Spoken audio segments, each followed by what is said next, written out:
कफन पर बिस्मिल्लाह लिखने की बरकत, मौत, कब्र और आखिरत की कामयाबी। बिस्मिल्लाहिर्रहमानिर्रहीम। अल्हम्दुलिल्लाहि रब्बिल आलमीन वस्सलातु वस्सलामु अला सय्यिदिल मुरसलीन। नाज़रीन किराम, आज हम एक निहायत ईमान अफरोज मौजू पर गुफ्तगू करेंगे। एक ऐसा मौजू जो मौत, कब्र, आखिरत और अल्लाह ताला की रहमत से ताल्लुक रखता है। आज की इस नशिस्त में हम जानेंगे कि बिस्मिल्लाहिर्रहमानिर्रहीम की बरकत किस तरह एक मुसलमान के लिए दुनिया से लेकर आखिरत तक खैर और बरकत का जरिया बन सकती है। रिवायत और वाक़या, बुजुर्गाने दीन ने लिखा है कि जब कोई मुसलमान दुनिया से रुखसत हो जाए तो उसके कफन पर बिस्मिल्लाहिर्रहमानिर्रहीम और कलमाए तय्यबा लिखने को बासे बरकत करार दिया गया है। उलमा इकराम फरमाते हैं कि अल्लाह ताला के नाम की ताज़ीम इंसान के लिए रहमत के दरवाजे खोल देती है। जब एक मोमिन इस दुनिया से रुखसत होता है तो उसके आमाल उसके साथ कब्र तक जाते हैं। उस वक्त सबसे ज्यादा जरूरत अल्लाह की रहमत की होती है। मौत की हकीकत, मौत एक ऐसी हकीकत है जिससे कोई फरार नहीं। बादशाह हो या फकीर, अमीर हो या गरीब, हर शख्स को एक दिन अपने रब के हुजूर हाजिर होना है।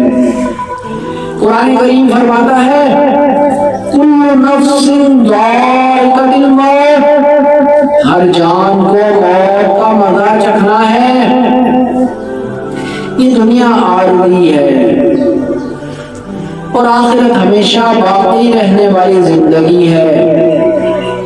बिस्मिल्लाह की आज़मत, बिस्मिल्लाहिर्रहमानिर्रहीम अल्लाह ताला का मुबारक कलाम है।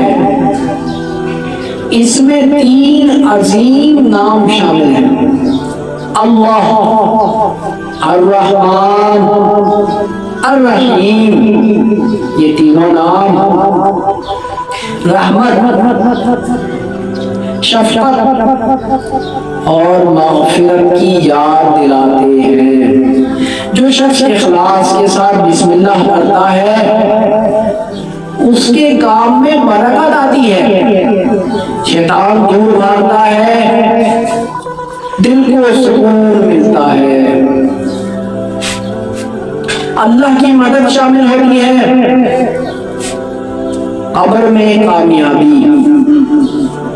कब्र आखिरत की पहली मंजिल है।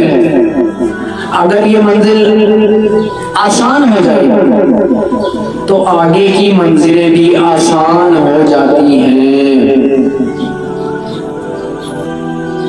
अल्लाह ताला की रहमत के असबाब में से एक सबब उसके मुकद्दस नाम की ताज़ीम भी है। जो बंदा जिंदगी भर अल्लाह के नाम का एहतराम करता है,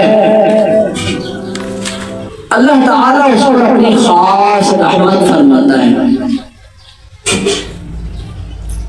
इख्तिताम और दुआ, या अल्लाह हमें बिस्मिल्लाहिर्रहमानिर्रहीम की बरकतें नसीब फरमा, हमारी कब्रों को नूर से भर दे। क़यामत के दिन हमें अपने महबूब सल्लल्लाहु अलैहि वसल्लम के झंडे तले जमा फरमा, हमारा खातिमा ईमान पर फरमा। आमीन या रब्बल आलमीन।